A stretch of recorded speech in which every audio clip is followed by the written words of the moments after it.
Oh, really? And in this movie, too, Brett, you're looking $1 million in this movie, as you are, Thank too. you. Sian. This is your first role, first lead role in the feature, isn't it? Yeah, it is. And yes. a baptism of fire because you shot it in 28 days. Yeah, it was quick. And how did it go for you? It was great. I was very lucky because it was very supportive. I had a lot of support from cast, and David, the director, was fantastic, and Brett. So, and you even had a trailer, I hear. We did. There's no such thing as a trailer on Australian movies. Well, I thought that as well with my experience, David, but in fact we were very well looked after. And did you have diva demands? Did you have, you know, only particular brand sparkling mineral water? And Sian hopped into that very quickly. I was surprised, It's movie star already, just like that. no, we were far too busy to even worry about that sort of thing. I can imagine. It's particularly for you, Brett. It's a really harrowing role. It must have been exhausting doing that in 28 days. No, it wasn't exhausting, really. I sort of hadn't had the opportunity to play something so complete before. So, no, I fronted up each morning just looking forward to it. When it was over, I was a little tired, but no, I worked really closely with the director for the first time, I think, in my career, and there's a lot of input from me, which it was quite empowering, to be quite honest. Tell us what it's all about. Well, the story is about a man called Mackenzie Morgan, who's a very successful architect. He appears to have everything in life, but slowly but surely in front of our eyes, he begins to unravel, and he can no longer hold down his job. He loses the love of this of the woman that he's committed to, and before our eyes, he basically loses his mind. And one of the symptoms of that for him is that he sees images of himself, the most realistic and confronting images of himself doing the most violent things to people. And these images become more and more constant, and they haunt him to such an extent that he has to extricate himself from society, and he becomes a hermit because he can no longer deal with life. And so he becomes lost. And at the same time, you get snippets of the backstory as well, the reasons why this is happening. Correct. So there are issues in his childhood which he simply hasn't dealt with, and they implode to such an extent that there is this sort of very slow meltdown. Your role is interesting because, as you've suggested there, it's reactive all the time, isn't it? It's sort of not really proactive, and that's a different sort of way to play things, really, isn't it? You have to react all the time to this unravelling of your partner.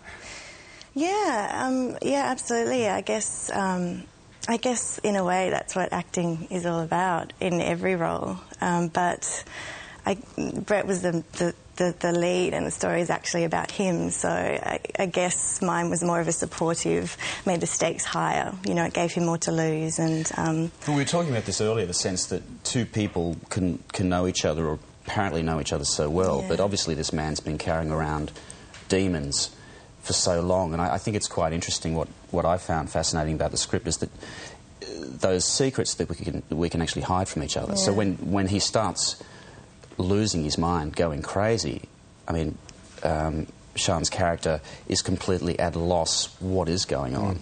And this happens in life. The casting was interesting because Frankie J. Holden plays the psychiatrist, also Rebecca Gibney's in it as well. But it's not really a typical role that you would expect for him, is it? No. For Frank? Not really, but if you do look at the weight of some of the characters he's played in early Australian movies, he's got an incredible groundness about him when you work with him. He's very, very centred. Very still, yeah. Which is really important, isn't it? Very, very important. People often think that if you're a musician, you're a pop star, you know, as he was years ago, that you come into acting and you're not a serious actor. No. He's actually, as you say, he's very still grounded. Most definitely. And the scenes that we had with him were shot in one day, and there was very little dialogue off, when the camera wasn't rolling. He was very serious. Very serious. For you, now you came out of University of Western Sydney, right? So you studied there, and then you went off to the UK. Yes, How different are the approaches? You know what, that was something quite comforting about the whole experience, going to the UK and studying over there, because It wasn't that different at all. It made me really comfortable with the way that I'd studied. I felt a lot more confident coming back because I guess there's sort of a sort of connotation with overseas study and feeling a bit inferior here. But really? Yeah, well, in a way, like I guess it's a big a goal and an aspiration of a lot of actors to get overseas to study. But it really was very similar to the way that I'd studied here, and yeah, that just gave me a lot more confidence with what I knew already. And part of it was at the wrestling school? Yes. Although it's not really a wrestling school? It's not a wrestling school, no.